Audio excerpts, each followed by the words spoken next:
There are many people who have the limitations in their minds, who have lost that fire in their eyes.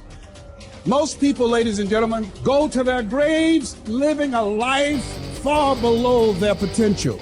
The question is, if you die today, what ideas, what dreams, what talents, what gifts will die with you?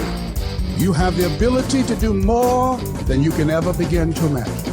It's what you create. It's the habit of what you put in your head. See, someone can tell you your whole life you're a piece of crap, and part of you go, you're full of it, I'm going to show you. Lots of people have done that. They never bought it.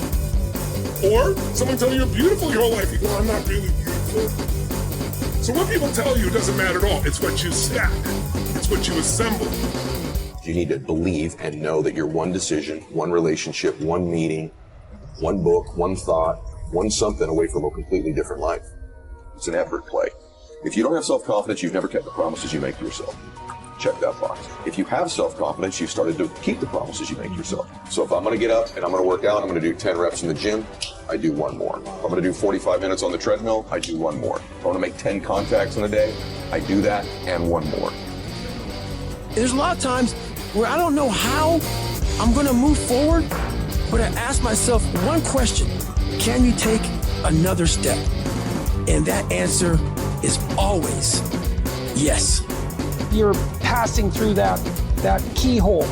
But if you pass through it, then something massive opens up on the other side. And it is definitely the case that disciplinary institutions, universities, are exactly that. Is they're places of guidance, and they're places to encourage people to develop the discipline that's necessary to see beyond the discipline. I mean, that's why we have disciplines, right? I mean, the words aren't there by accident. And once that discipline was established, then the disciplined mind could explode in every direction, which is precisely what happened. And that's the thing about growing up, is that when you're a teenager and a young adult, you have to sacrifice everything you could have been as a child to be the one thing that you're aiming at. But then that opens up, and the universities are part and parcel of that process. Change is automatic, but progress is not. Start today, right now. What do I really want in depth? What are the rituals that will get me there? And then get yourself to start a few of those actions and lock them in place.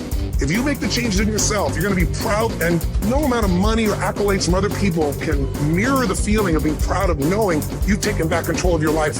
Everything in life is always changing. We don't have to work on change.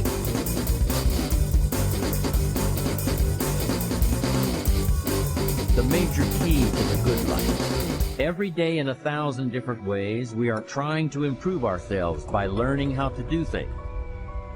We spend a lifetime gathering knowledge in classrooms, in textbooks, in experiences. Now, if knowledge is power, if knowledge is the forerunner to success, then why do we fall short of our objectives?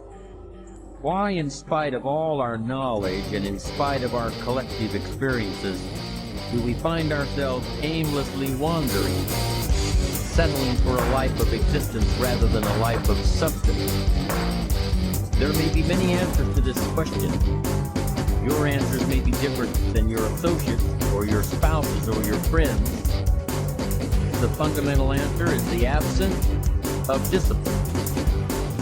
Applying all that we know.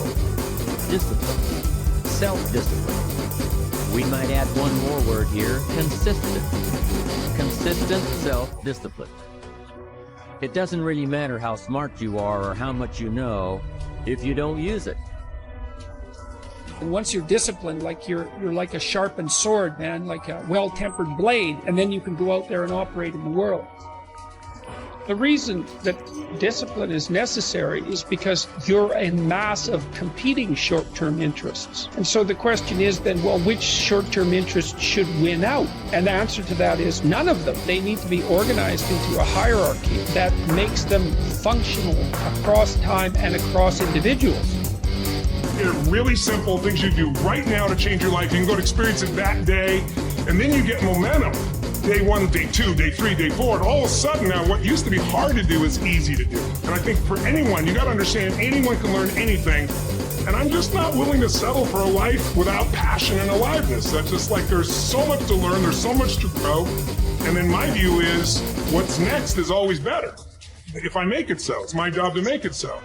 And I think that's how we have to navigate. But most of us have been conditioned not to take a risk. But once you peel the crust, peel that crust away and see who you really are, you open your mind to a whole nother world. So I've opened my mind up to a whole nother world that most people can't even fathom because they haven't dug deep. So people think I'm crazy because I found a whole nother way of living. I think they're crazy for never even trying to get to the other side of whatever's in front of them. So what drives me every day is finding more of myself. And being my best is a never-ending journey. It is said that the master swordsman Nakayama Hakudo would practice drawing his sword some 2,000 times a day. At the Hayashizaki Temple, in one marathon of endurance training, he was recorded drawing his sword 10,000 times in a single 24-hour period. We can imagine the sheer speed required to do this. And also the deliberateness to do so many reps in so little time. But why would he do such a thing at all?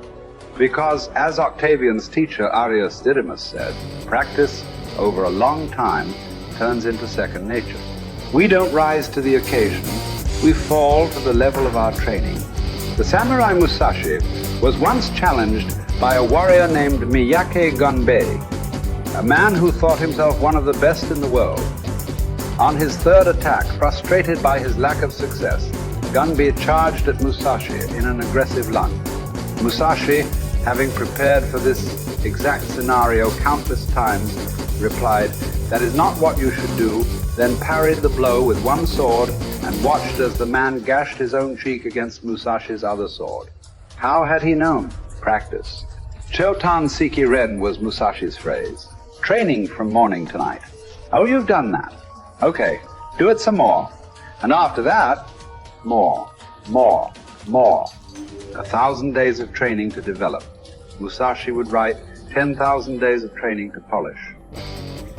For a samurai, there was no such thing as pretty good. If a pretty good swordsman met a better fighter, he would die. It's like the Basketball Hall of Famer Bill Bradley's observation. When you are not practicing, refining, working, somewhere someone else is, and when you meet them, they will beat you or kill you.